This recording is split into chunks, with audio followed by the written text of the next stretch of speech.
So this might be the hardest video I'll ever have to make. I have been from the beginning when it comes to trans women in women's sports. From the beginning, I've honestly been against it. I think that you and I definitely agree on a lot of this. For me, I'd rather have a conversation sort of about the logic behind your stance. I feel like I'm always damage controlling for the trans community, which is so frustrating. But it begs the question, why? Why do children need to know this? Why has this become such an important topic which dominates the news agenda? It dominates discussions in education, dominates schools at times, and it's just bizarre. And it doesn't take away the reality of the fact that, regardless of what we do as trans people, I'm always going to be a biological female. There's nothing I can do to change that. Same way a trans woman's always going to be a biological male. And that's okay, but there's this negative connotation towards all of that now. It was easy to care because Black Death, it doesn't take much for that. You notice how she says my protest. When I had my protest, it's her protest. It's not about the community, it's about her. Just an unbelievable display of ego. This is what the left does to all minorities, which is try to instruct them how to think, try to instruct them what they need to believe in. Like, I don't care who you are, what you really believe, as long as you're voting in the direction of freedom. And that's all I care about. Well, it's coming from, I think, a desire to be kind by naive people who don't realise the damage of what they're doing. It is one of those things where once you take stances that are unpopular, you become sort of unpopular in certain segments. Right now, we have a group of trans people. I call them the Radical Rainbow Mafia, okay? They are radical. I don't agree with what they're doing. They're screaming at people. They've screamed at me. I've had death threats from me because I think I come to this thing with a little bit of common sense but a lot of experience. And the government's basically trying to take over our children. The only reason she had notoriety was fighting with our space, was lying about our space. And now that she's not engaging in that, the people that boosted her, like FD Signifier and Jesse Gender, who gave her the false hope of being able to grow a career as a content creator, have just completely let her fall on her face. Do you think it was the chemicals that because we know the studies are there, that embryo... Oh, are we getting to the chemicals turn the frogs gay? See, like, I don't think I'd ever have this opportunity, but if I was sitting across from Alex Jones and he was like staring me in the face, and then he's like, "So Lance, you're what do we call this? A pansexual, pansexual, Alex? Yeah, okay. So did you think that maybe it was the water up in Canada? I know that they're putting lots of fluorescein in that water. Do you think that could be the reason?"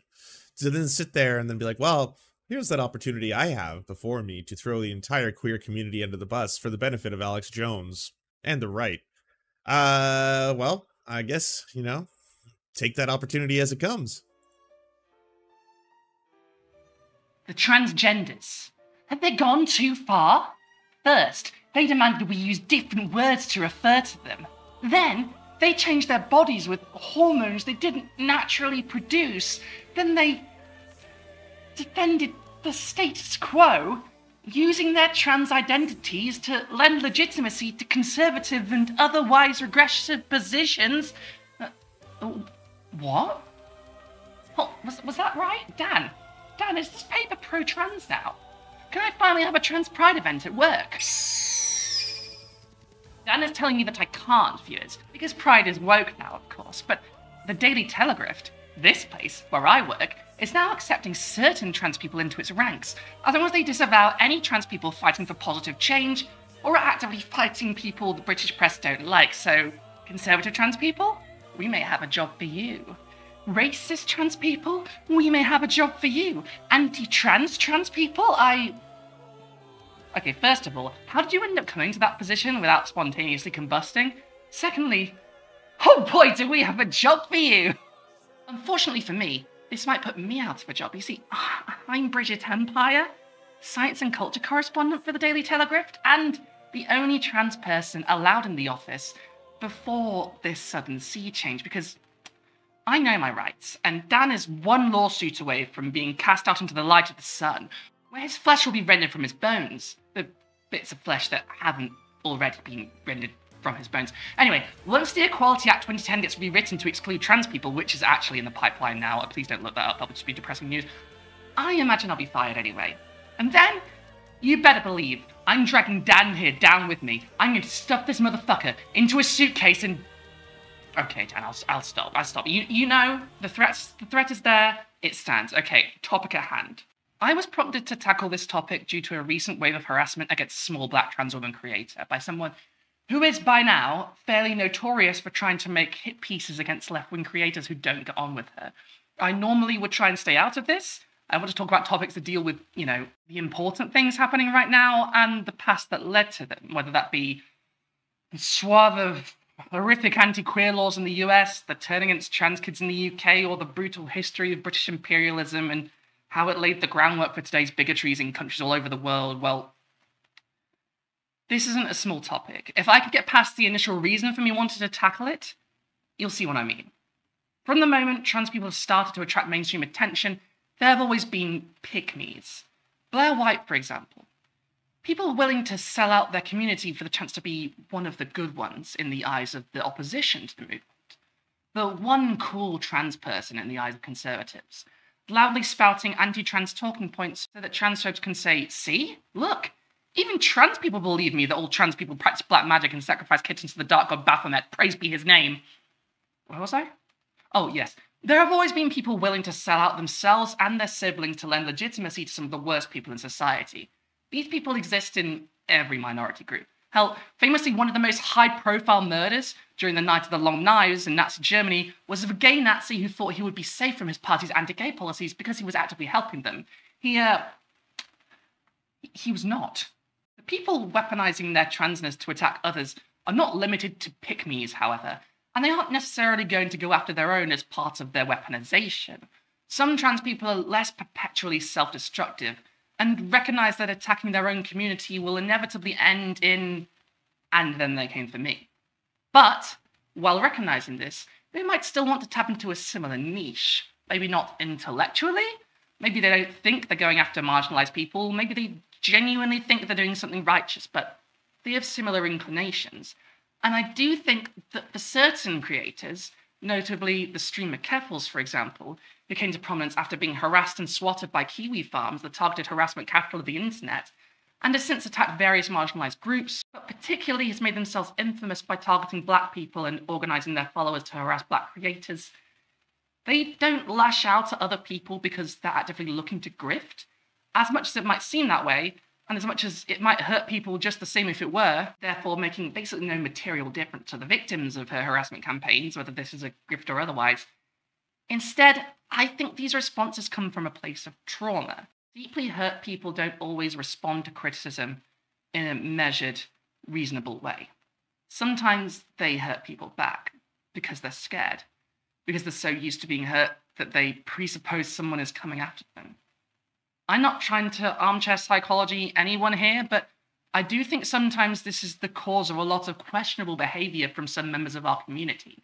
And I think that sometimes this instinct to lash out gets mixed up in the background prejudices of our society, and sometimes the prejudices of the individual in question, and reinforces these prejudices, makes them more pointed.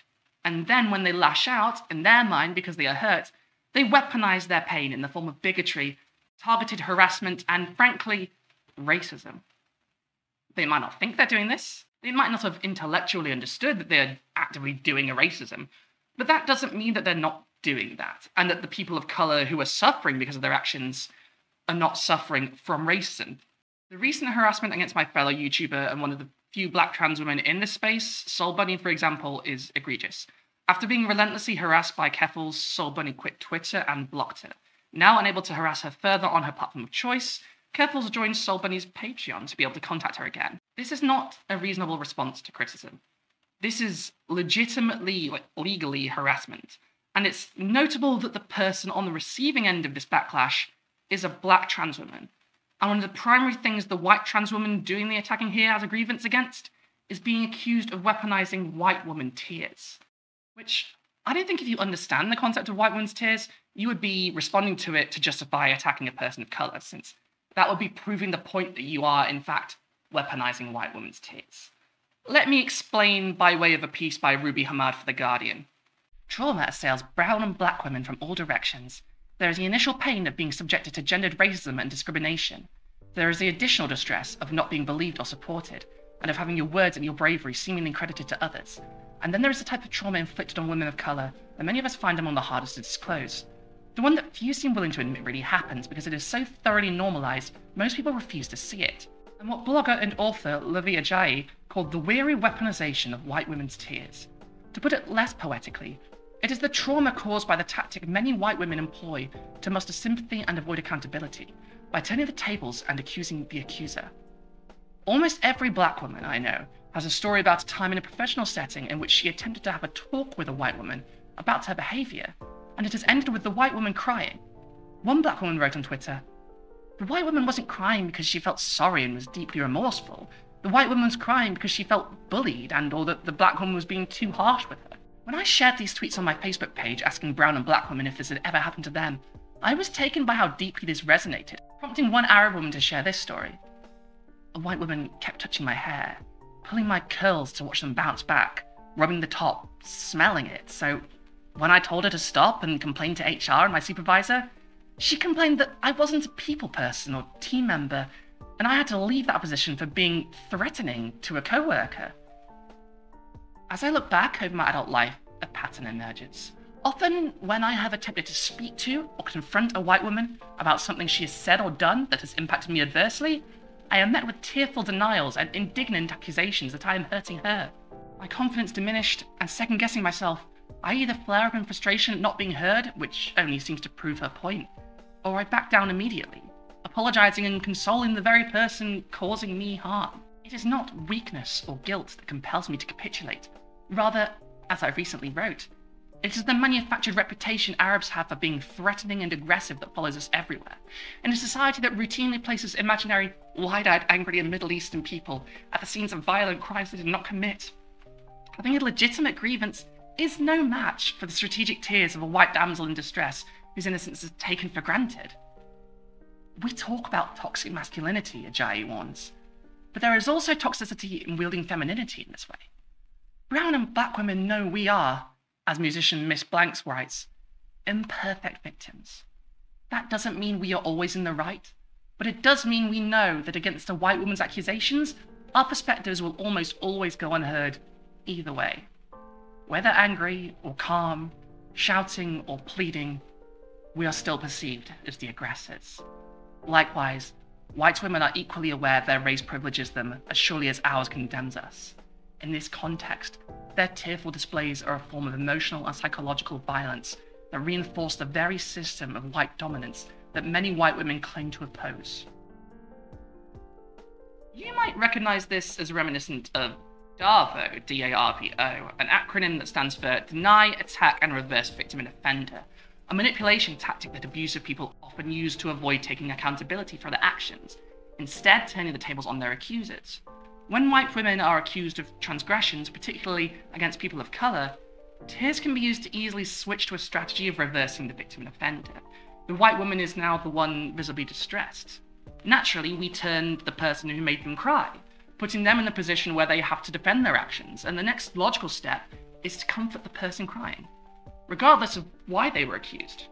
I've seen this utilised in real life by a white woman accused of repeated racist behaviour, and it works like a charm. Immediately, the room goes from trying to make the white woman accountable for her behaviour to trying to cheer her up and letting it know that, she wasn't that bad actually, she's not that racist. You're fine, we love you, but really, if we're honest, it was that bad, wasn't it? That's the reason why we were talking to you about this in the first place. I don't know how conscious an effort this is, and it doesn't have to be. The end result is a black trans woman attacked for credibly accusing a white trans woman of bad behaviour. And the way that this has been weaponized, with a fan base understandably defensive of a creator because of their traumatic history with Kiwi farms and beyond, being encouraged to attack and discredit someone, it does start to fall into the category we were talking about at the beginning here. Keffels, as a creator, made a name for herself largely by accident, as a victim of a harassment campaign, as a trans woman being hounded out of her country, never mind off the internet.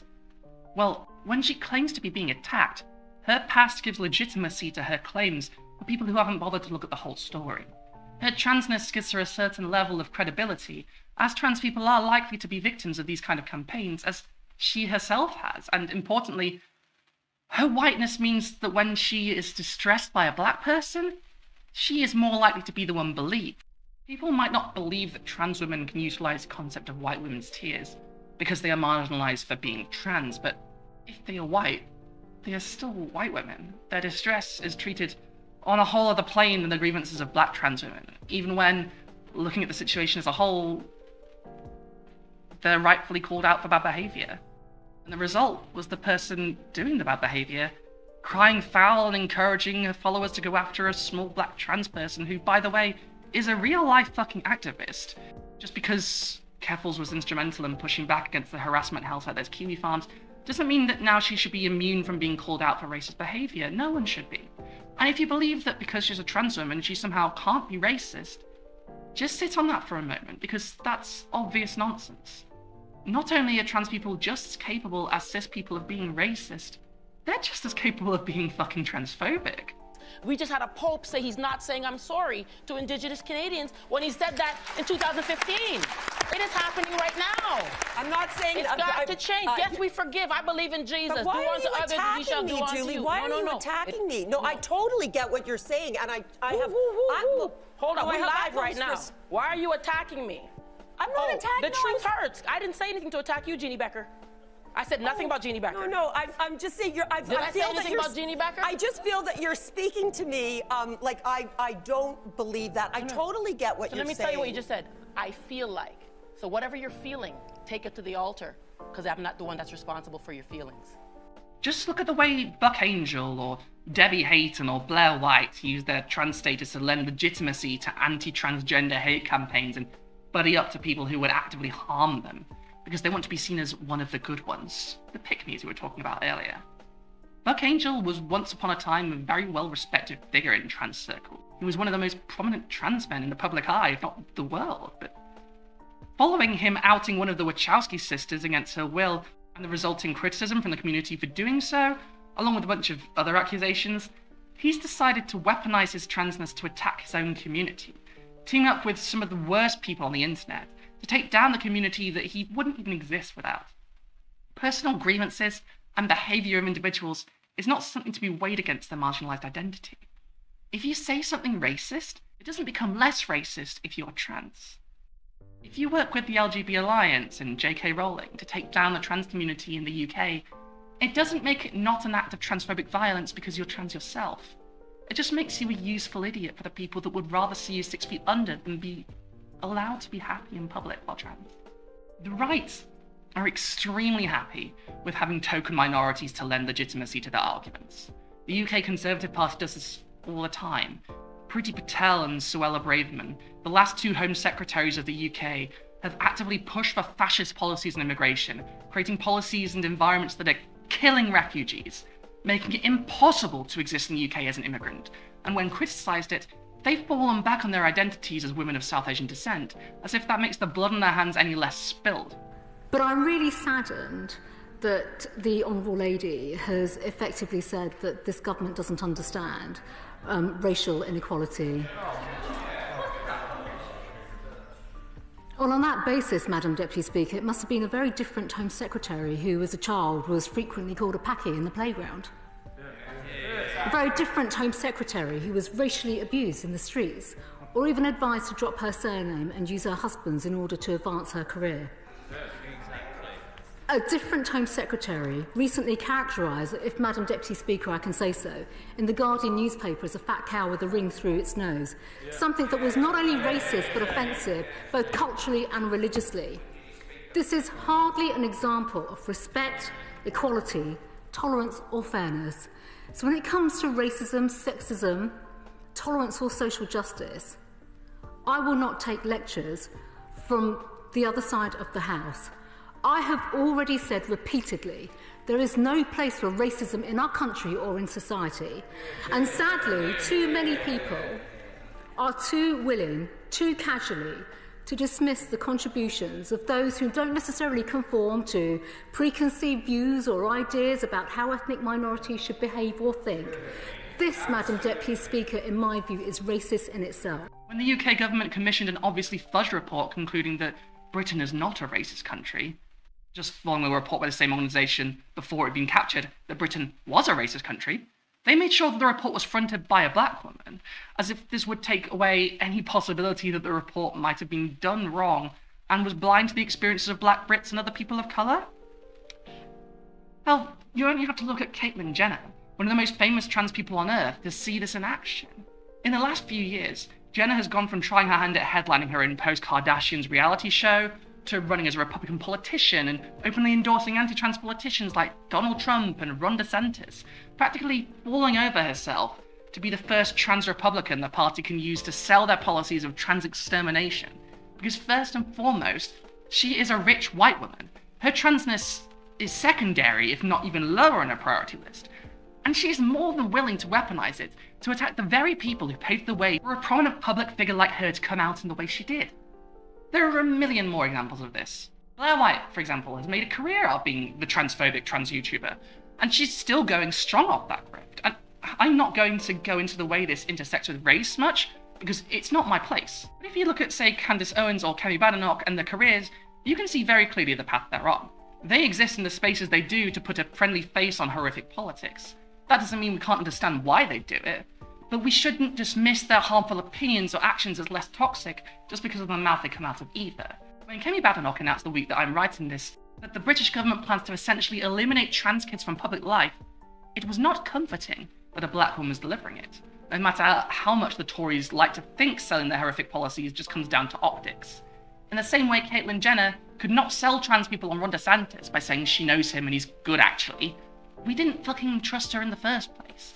And the way that organisations and parties cynically use diverse faces to sell their descent into fascism just tells us that they think we're stupid, honestly. They think that all they need to do to convince us to lay down in a shallow grave and wait for the firing squad to turn up is good optics, a familiar face, but we're smarter than that, aren't we? When a trans white woman insists that they are being attacked by a black trans woman, don't just take their word for it. Look at the actual information and see for yourself. Transness is not a proxy for good politics, as Buck Angel, Caitlyn Jenner, Blair White, and a million others can attest. And just because someone has done actions you approve of in the past does not make them immune from criticism. We need to hold our own accountable. We need to show that we are principled. We need to learn to be better as a community and as individuals. Hell, I know I've probably said some fucked up stuff in the past, and if I have, I'm open to listening, to learning, to changing, and growing from that experience. Even stuff I've said in this video might possibly be problematic in a way I haven't thought of. But I'm open to listening and growing from that experience. It's the only way we can move forward. We're all flawed, we've all done bad things. But if we're not willing to accept those flaws and attempt to overcome them when they are pointed out to us, we're just going to spend the rest of our lives in denial, because accepting accountability can be painful, but it's also necessary. Thanks for watching.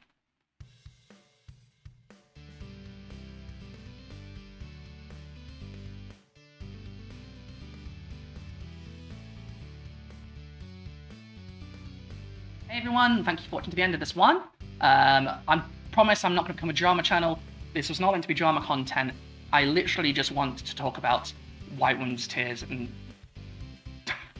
weaponizing transness because I think it's an important topic that doesn't come up enough. I think there was a big explosion in people learning about anti-racist topics during the Black Lives Matter movement when it was first taking off after the killing of George Floyd. And a lot of people seem to have just sort of forgotten that or decided, you know, they don't need to care about that stuff anymore. But, you know, racism didn't go away. It's still here. And it matters that we practice anti-racist praxis. Because if we're not, then we're honestly pretty shitty leftists. So thank you for watching. Thank you so much for watching to the end.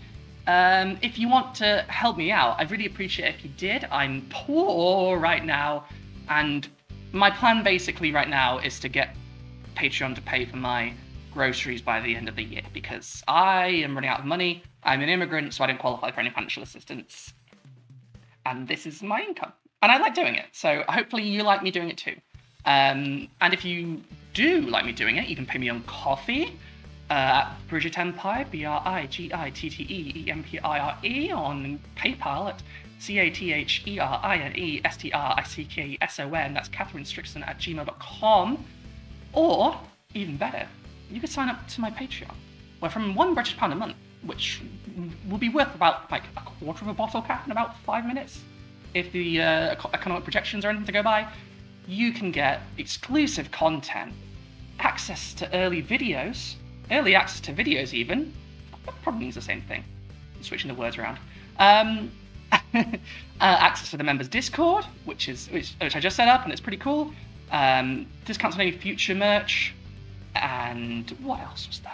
There was more stuff. My Nintendo Switch friend code, and basically the ability to reach me whenever you want to and suggest feedback, suggest future topics for videos, all that good stuff. So please, please, please, if you have £1 or less or more, please sign up. I would really, really appreciate it. And if you don't want to, that's okay. But it would be nice. Anyway, everyone who does contribute to my Patreon, you're all my favorite people on the planet, and I really, really appreciate you. Thank you so much. You make my life so much less difficult, and I'm so grateful for that, because, you know, it turns out immigration, not easy. Who would have thought? I mean, if you paid attention to the British news for the last 10 years, who would have thought it'd be piece of piss? No, it's fucking horrendously difficult. And I got the easy part because, you know, from an ex-EU state, so you would think that they look easy on me, and they probably do. So if I'm having trouble with it, you can imagine how other people have trouble with it. Anyway, what I wanted to say to you, and what I need to say to you, is the most important benefit of joining our Patreon is that I read your name out at the fucking end of the video and of every video. Just like these wonderful people. Soma Piglet, Meredith Matthews, 4IS, Artie Wolf, Aidan Gala, Greg Noble, No Kings, Only Fools, H, Deanna McMillan, Tweak, Caroline Regalado, Jenny Linsky, Alexandra Lilly, Howard Lott, Laura Van Loon, Nerania Scar-Jan, and Joey Cobalt. I love you guys. Have a great week and a great day. And I will see you on the next one.